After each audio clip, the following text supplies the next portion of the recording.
শুক্রবার গভীর রাতে উদয়পুরে কংগ্রেসের অফিসে আগুন লাগানোর ঘটনা ঘটে। দলীয় অফিসে অগ্নিসংযোগের খবর পেয়ে রবিবার দুপুরে কংগ্রেস কার্যালয় পরিদর্শনে আসেন প্রদেশ কংগ্রেস সভাপতি আশিস সাহা।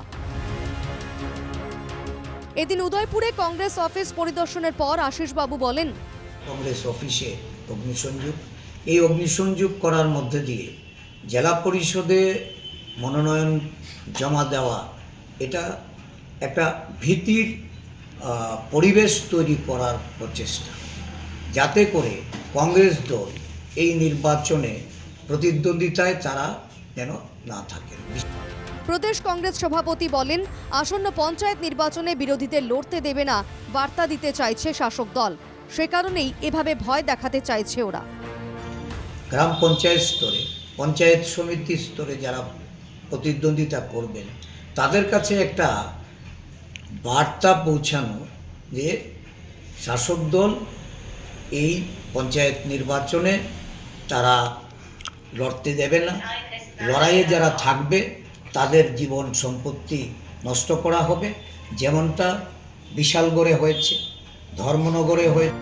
পঞ্চায়েত নির্বাচনকে বানচাল করতে চাইছে শাসক দল, এই অভিযোগ করেন প্রদেশ কংগ্রেস সভাপতি।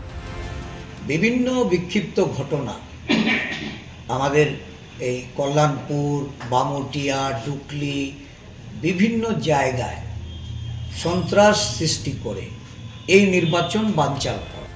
রাজনগর এলাকায় এক সিপিএম প্রার্থী খুনের ঘটনায় তীব্র প্রতিক্রিয়া প্রকাশ করেন আশিস বাবু। ঘটনাটির নিন্দা করে তিনি বলেন, রাজনগরে একজন জেলা পরিষদ প্রার্থী, ওনার উপর আক্রমণ সংঘটিত করে ওনাকে মেরে ফেলা হয়েছে। উনি গতকালকে মৃত্যুবরণ করেছেন। অত্যন্ত দুঃখজনক ঘটনা। আমরা গভীর নিন্দা জানাই। সিপিআইএম দলের প্রার্থী হওয়ার জন্য এই অপরাধে ওনাকে হত্যা করা হয়েছে।